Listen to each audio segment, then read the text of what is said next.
Lockdown policy aim. Lockdown procedures should be seen as a sensible and proportionate response to any external incident which has the potential to pose a threat to the safety of children and adults in the setting.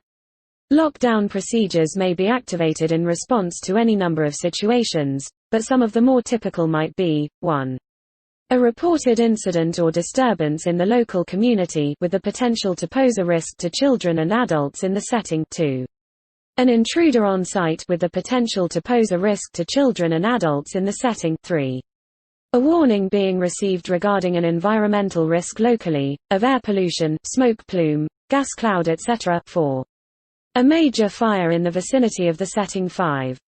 The close proximity of a dangerous animal. 1. Partial lockdown. Parents should not contact the setting during lockdown as this could block telephone lines that are needed for contacting emergency services, should not come to the setting during lockdown as this may place themselves and others in danger, wait for the setting to contact them about when it is safe for them to come and collect their child. A partial lockdown is a precaution aimed to keep children and staff safe while remaining indoors. This may be as a result of a reported incident, civil disturbance in the local community with the potential to pose a risk to children and staff in the setting. It may also be as a result of a warning being received regarding the risk of air pollution, etc. In a partial lockdown, staff and children should remain in the building and all doors leading outside should be locked. No one should be allowed to enter or leave the building, however the setting can continue as usual. What usually happens during partial lockdown? All outside activity to cease immediately, children and staff return to building. There needs to be a means of communicating the alert to staff. All staff and children should remain in the building and external doors and windows should be locked. Free movement may be permitted within the building dependent upon circumstances. In the event of an air pollution or chemical, biological or radiological contaminants issue, air vents, fans, heating and air conditioning systems should be closed or turned off. Seal up all the cracks around doors and any vents into the room. Aim to minimize possible access points of pollutants. 2. Full lockdown. This signifies an immediate threat to the setting and may be an escalation of a partial lockdown. Immediate action. All children and staff should return to stay in the building. External doors should be locked. Internal doors might be locked, where a member of staff with a key is present. Lock windows.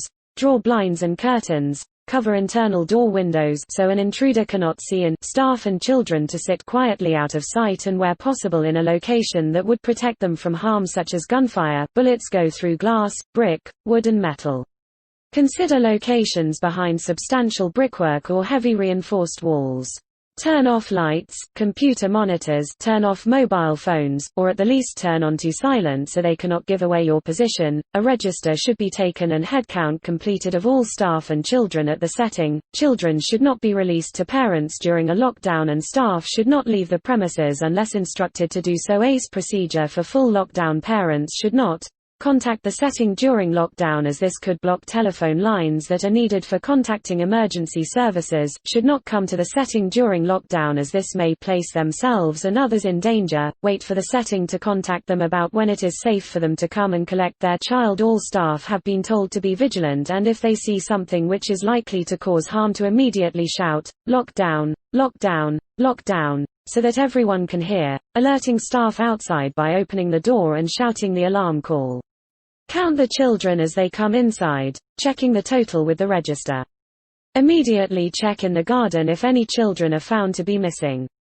On hearing this alarm, call all staff to bring registers, telephone and index cards and guide children and any visitors, students etc. down to the basement kitchen.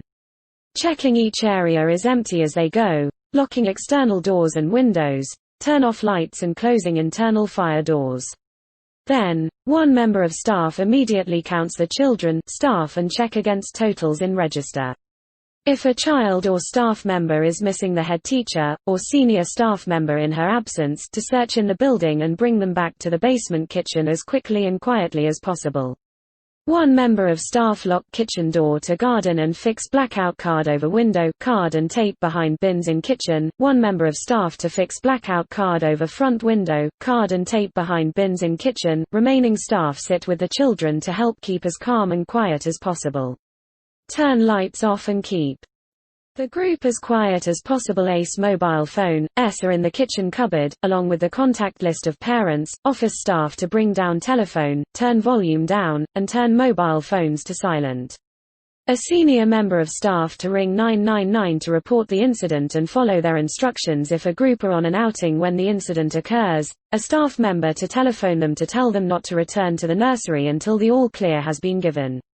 If it is safe to do, the group should stay where they are, e.g. in the library, museum. If they are on their way back to the nursery, to stop and go back to the venue and stay there until advised otherwise. This group will have an ACE mobile and parent contact list with them. The staff on the outing to ring the police for advice. On being told to do so by police, the staff would contact the parents and notify them of the incident. If safe to do so, we would suggest to parents to collect their children from the venue. If not, we would remain there until it was safe to leave and return to ACE. The kitchen has drinking water, cups, and snacks to eat. There is access to the basement toilet, if it is safe to leave the kitchen. The kitchen doors could be barricaded using the tables if necessary. We would remain in the kitchen until told otherwise by the authorities, supporting the children and each other, for as long as necessary. Mattresses and blankets are located in the basement area. If the incident is being dealt with by the authorities and we are not directly affected and have been told to do so by the police, we will leave the kitchen area and return to the classrooms in the hope to reduce the stress on the children as much as possible. We would remain within the school building, not venturing into either the front or back garden, until the all clear has been given by the authorities. On being told to do so by the police, we would email parents to notify them of the incident. The ACE telephone would be manned to receive incoming calls. To reduce the risk of someone entering the building to cause harm, procedures include: Black small square keypad entry system. Black small square. A member of staff is located in the hallway during busy drop-off and collection times. Black small square. The front door is locked after these busy time and parents ring the bell for entry. Black small square. The two doors to the garden are always locked when the children are not in the garden. Black small square. Padlock on the back gate to the garden. Black small square. Parents sign the safety policy before their child joins the setting. Black small square. We have a password and ask for a description of anyone collecting a child who we haven't seen before. Black small square. Parents told to inform us if anyone other than themselves are collecting, dropping off. Black small square. Outside lights so we can see when it gets dark after lockdown has taken place. A letter to parents will be sent home as soon as possible following any serious incident to inform parents of context of lockdown. Following the need for lockdown, the setting management will create a full record of the event. Policies and procedures will be reviewed as soon as possible to identify any areas for potential development.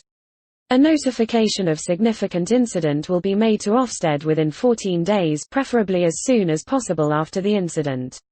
The early years foundation stage states that, training made available by the provider must enable staff to identify signs of possible abuse and neglect at the earliest opportunity, and to respond in a timely and appropriate way.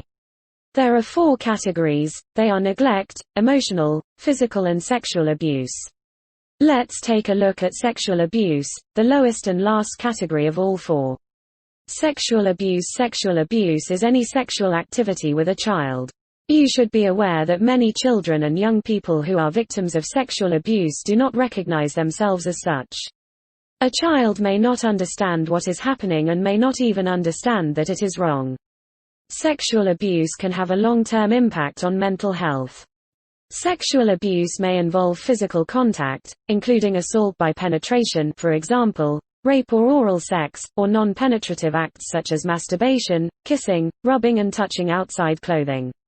It may include non-contact activities, such as involving children in the production of sexual images, forcing children to look at sexual images or watch sexual activities, encouraging children to behave in sexually inappropriate ways or grooming a child in preparation for abuse, including via the Internet.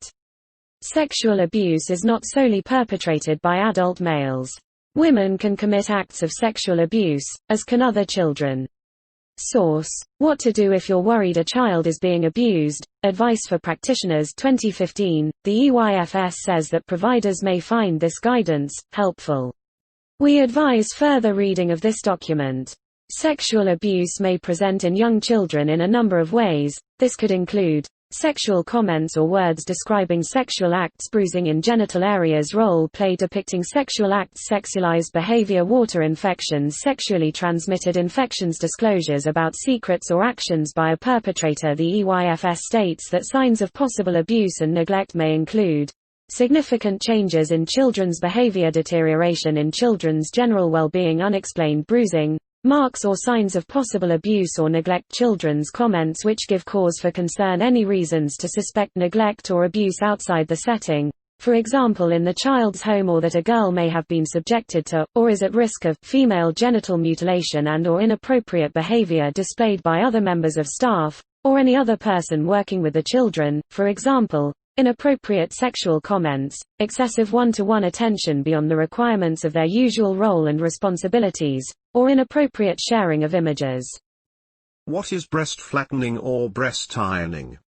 The process during which young pubescent girls' breasts are ironed, massaged, flattened and or pounded down over a period of time, sometimes years, in order for the breasts to disappear or delay the development of the breasts entirely. In some families, large stones, a hammer or spatula that have been heated over scorching coals can be used to compress the breast tissue. Other families may opt to use an elastic belt or binder to press the breasts so as to prevent them from growing. Breast flattening usually starts with the first signs of puberty, which can be as young as 9 years old and is usually carried out by female relatives. It should also be acknowledged that some adolescent girls and boys may choose to bind their breasts using constrictive material due to gender transformation or identity, and this may also cause health problems. What the health consequences of breast flattening or breast ironing? Due to the type of instruments that may be used, the type of force and the lack of aftercare, significant health and developmental issue may occur, such as abscesses, cysts, itching, tissue damage, infection, discharge of milk, dissymmetry of the breasts, severe fever, even the complete disappearance of one or both breasts. Why do people practice breast flattening or breast ironing? In many cases, the abuser thinks they are doing something good for the child by delaying the effects of puberty, and the practice is designed to make teenage girls look less womanly, prevent pregnancy and rape, enable the girl to continue her education, prevent dishonor being brought upon the family if the girl begins sexual relations outside of marriage, deter unwanted attention,